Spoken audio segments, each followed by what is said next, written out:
All right, here we go. Got my three speakers over here. Right there. The Alessandros, getting ready to put them in. I still need to take the chassis out, and I need to check the polarity of the speakers, which I'll show you how to do that. And then I'm going to vacuum up some, who knows, 60-year-old dust. You can see my tweeds pulling away a little bit, but let's get started. All right, got the old chassis out. I got one dilemma here on the polarity of the speakers, and I'll show you what I mean here. Okay, the first thing I want to do is make sure that the white wire is going to the tip of the plug, and it is. Black is ground. So what the deal is, and this is up for debate if you ask me, but generally if you hit the tip with the positive side of the battery, the speakers are supposed to, the cones should move forward. And right now all the cones are moving backwards. I don't know if you can see that.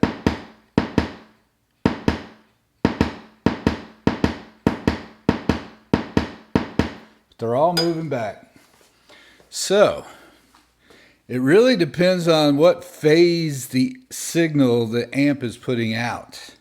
And I have no way of figuring that. I know the basement is reverse from most amps, and it has to do with the gain stages and the phase inverter and all this other stuff.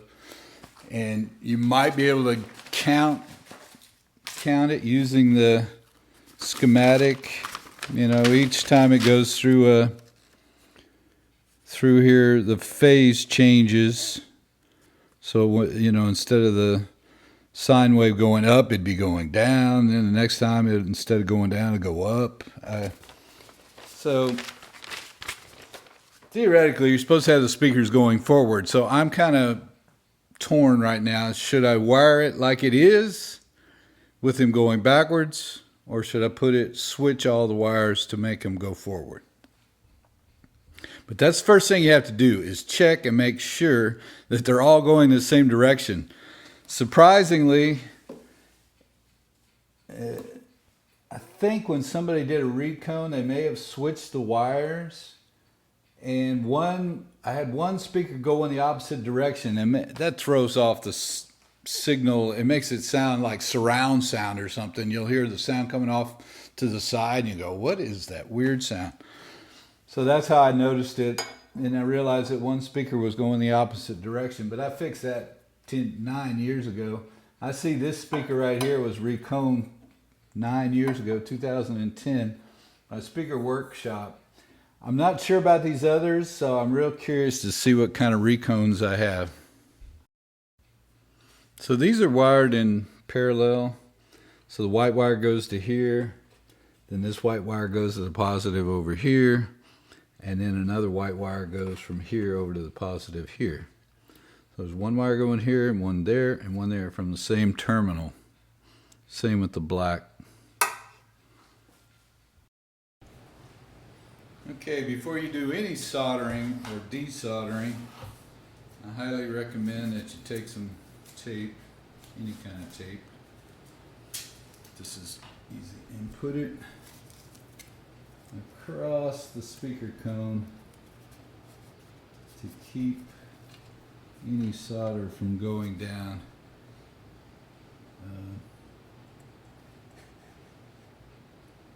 Dripping down into the cone there.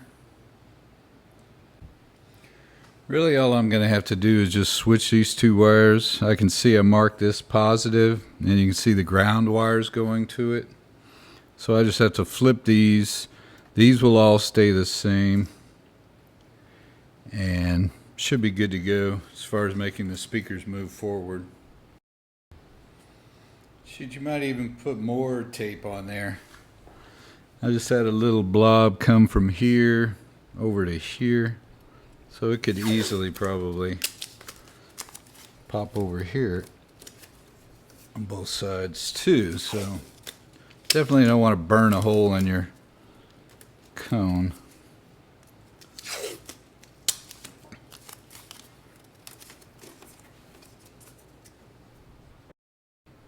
Here I'm just double checking each speaker to make sure I've got them marked right. This is the positive side, so when I hit it with the battery here, I'll get a little jumper going to the negative. I don't know if you can see it.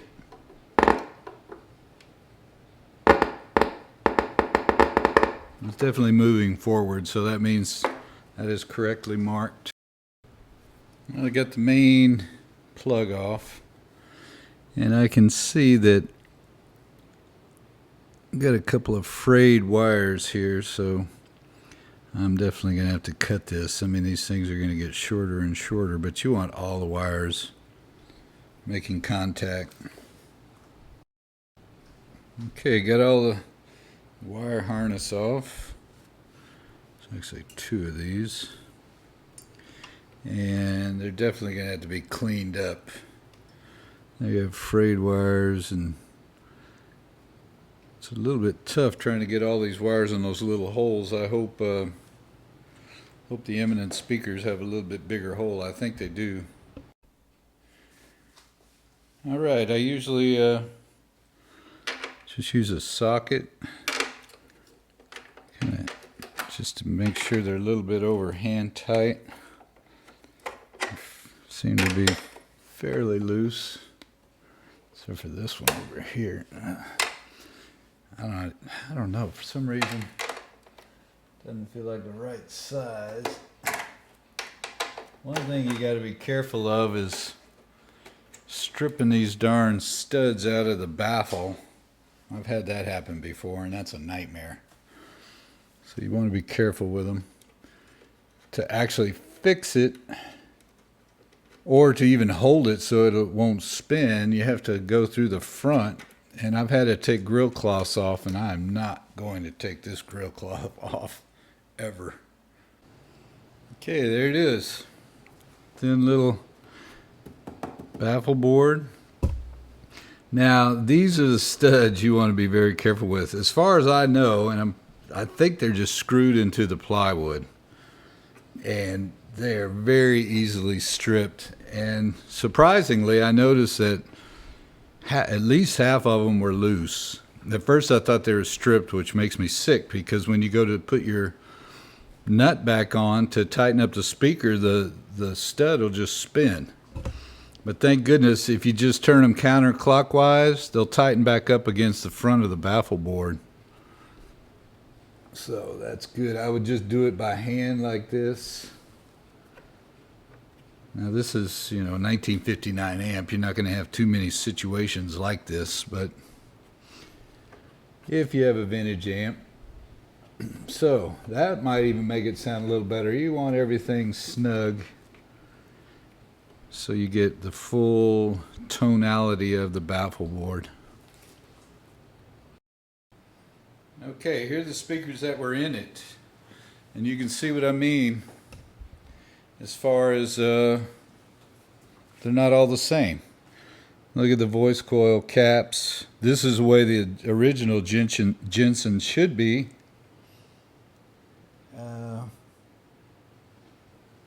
And then this is probably a foamed back paper, and this is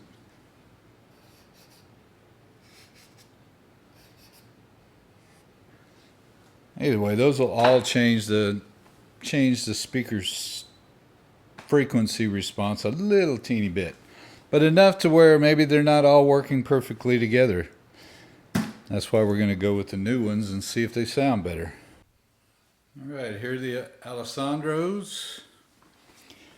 I said I'm not sure exactly why they put such a big felt cap on there, but you can see it's a little bigger.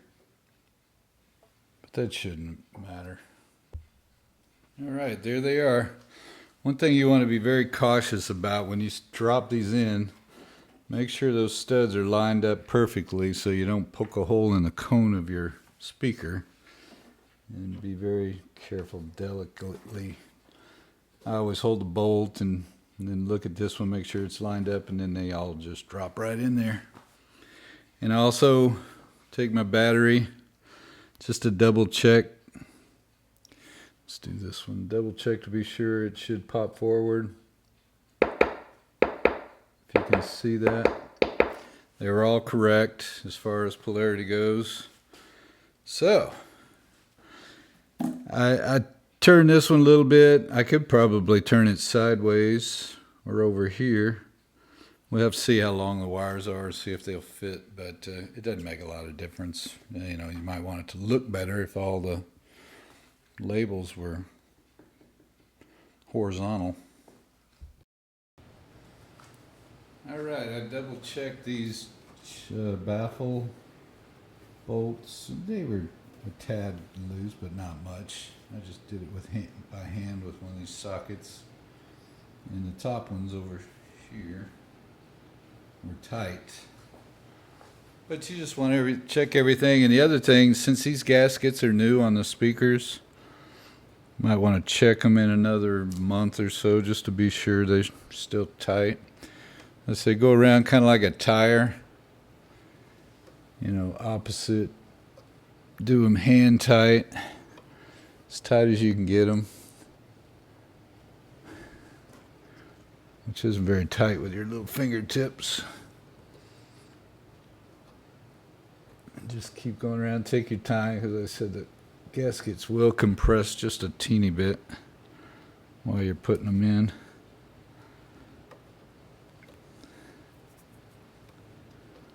And then I just go snug it up a little bit with this. It gives me a little bit more leverage.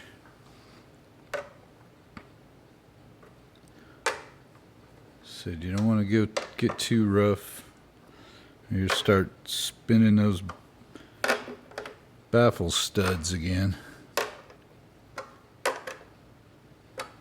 If you tighten them up too much, you can actually warp the basket, which could actually end up giving you coil rub if your basket's not even. This one's a little bit looser than the other ones. But I mean, these baffles are so thin and so flexible. But that's what makes them sound good.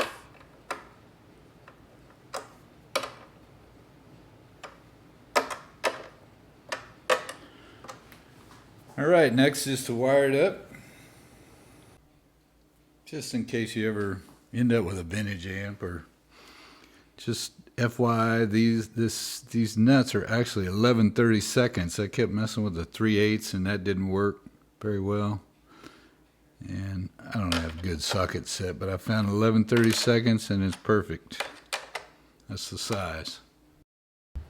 The one complaint with the Eminence speakers that I've heard from other amp guys, and I experienced it once, was that the solder doesn't like to stick to these terminals very well.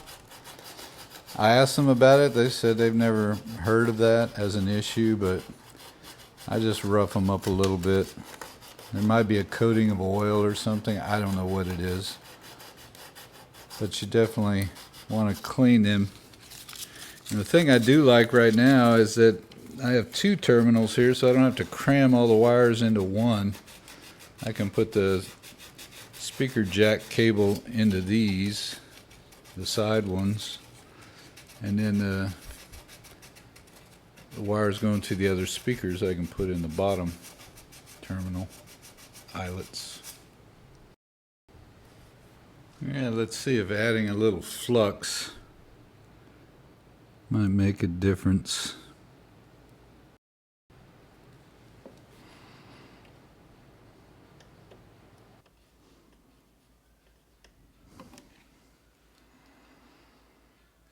See what I'm talking about? Solder just wants to run through that hole. It doesn't really stick. So it looks like soldering these is still an issue. And that's exactly why one of my amp builder buddies did not want to use these speakers. They were just too hard to solder the... See, it's not sticking at all. It's just blobbing up.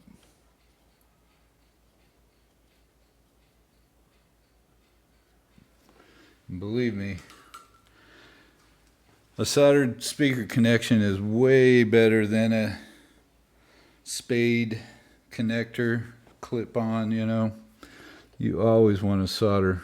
It makes a difference in the way the sound is. I mean, it makes it more solid sounding. All right, we're done. You can see why you need to use the tape. With these terminals hard to solder, you're definitely going to save some cones if you put the tape on there. See? I mean, I had to get crazy with that solder, but could have gone right, burnt the cone. I'm going to double check right now. Like I said, switch the wires, so now all the speakers should go out when I hit the positive on the tip.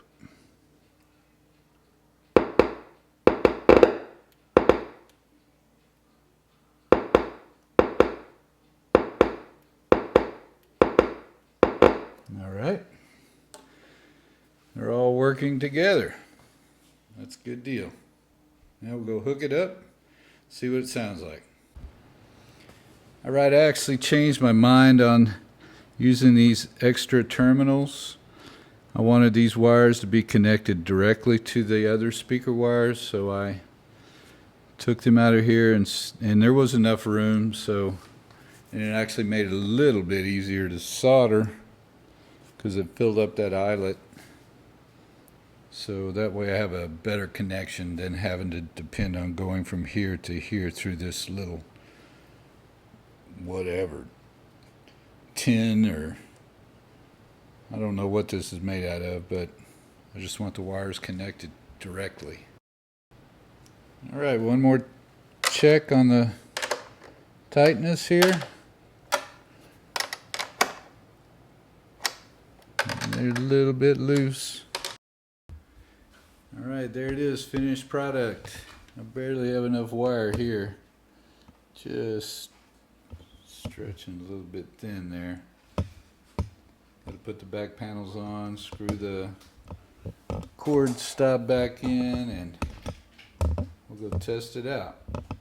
Okay, this is for comparison purposes. Let's see what the settings are.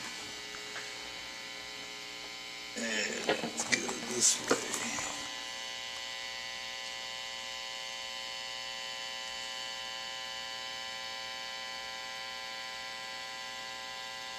Hopefully we can duplicate this.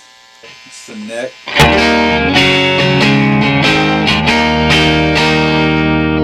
That's the neck.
CD.